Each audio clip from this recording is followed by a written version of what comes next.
Haleluya. Pertama-tama diucapkan selamat pagi dan salam sejahtera kepada sidang pendengar yang dikasihi.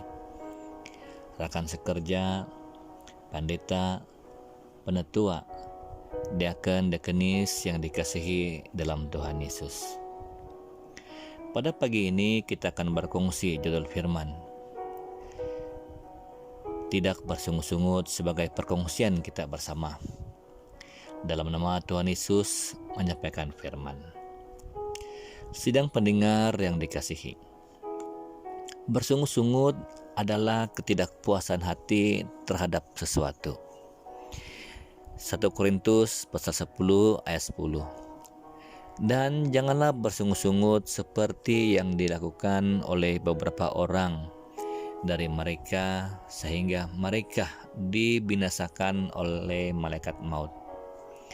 Tajuk besar bagi pasal 10 ini merujuk kepada bangsa Israel sebagai peringatan.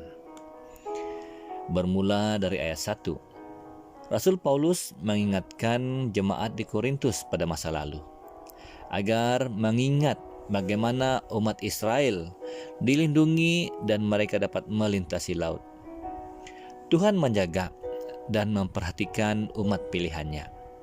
Namun umat pilihan Tuhan melakukan percabulan dan mencobai Tuhan sehingga ada yang mati di padang gurun dan ada yang dipagut ular.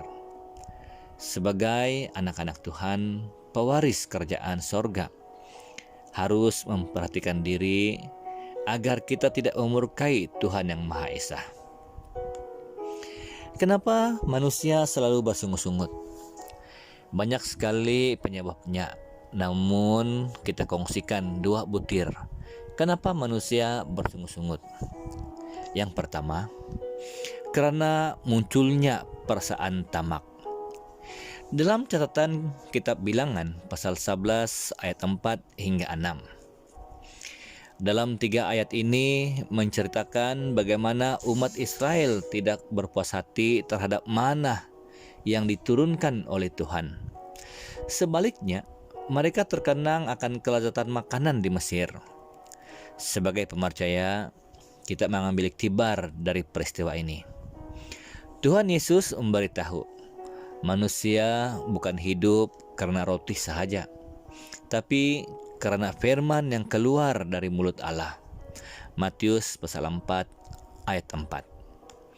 Dari ayat ini mengingatkan bahwa manusia hidup bukan semata-mata karena untuk makanan yang sementara, malah harus mengutamakan makanan yang kekal. Yang kedua, kenapa manusia bersungut-sungut? Karena kesukaran hidup. Kehidupan di dunia ini tidak semestinya indah. Sejak dari lahir, manusia meratapi hidupnya.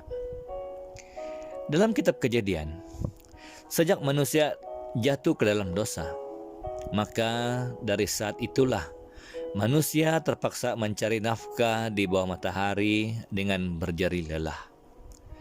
Dalam kitab Mazmur 90 ayat 10, masa hidup kami 70 tahun dan jika kami kuat 80 tahun.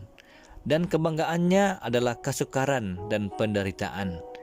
Sebab berlalunya buru-buru dan kami melayang lenyap. Dalam hidup ini, tidak ada yang dapat dibanggakan.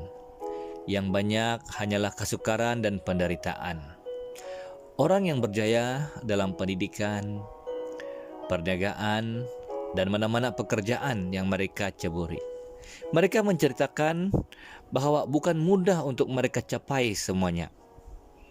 Mereka banyak kehilangan masa, keuangan untuk berjaya. Jadi sebagai pemercaya, kita harus mengamalkan beberapa perkara berdasarkan Alkitab sebagai panduan dalam perjalanan hidup kita. Yang pertama, kita harus berpuas hati dengan segala yang kita ada. Ibrani pasal 5 ayat 3. Janganlah kamu menjadi hamba uang dan cukupkanlah dirimu dengan apa yang ada padamu. Karena Allah telah berfirman, "Aku sekali-kali tidak akan membiarkan engkau, dan aku sekali-kali tidak akan meninggalkan engkau." Yang kedua, kita harus memohon dan memberitahu segala hal kepada Tuhan, karena Dialah yang menjaga kita. Filipi pasal 4 ayat 6. Janganlah hendaknya kamu khawatir tentang apapun juga, tetapi nyatakanlah dalam segala keinginanmu kepada Allah dalam doa dan permohonan dengan ucapan syukur. Yang ketiga, mengucap syukur dalam segala hal. 1 Tesalonika pasal 5 ayat 18. Mengucap syukurlah dalam segala hal, sebab itulah yang dikehendaki Allah dalam Kristus Yesus bagi kamu. Oleh itu, saudara-saudari sidang pendengar yang dikasihi, kita harus melakukan segala sesuatu dengan tidak bersungut-sungut dan tidak berbantah-bantahan. Semoga perkongsian ini sedikit sebanyak membantu iman kerohanian kita dalam pelayanan. Amin.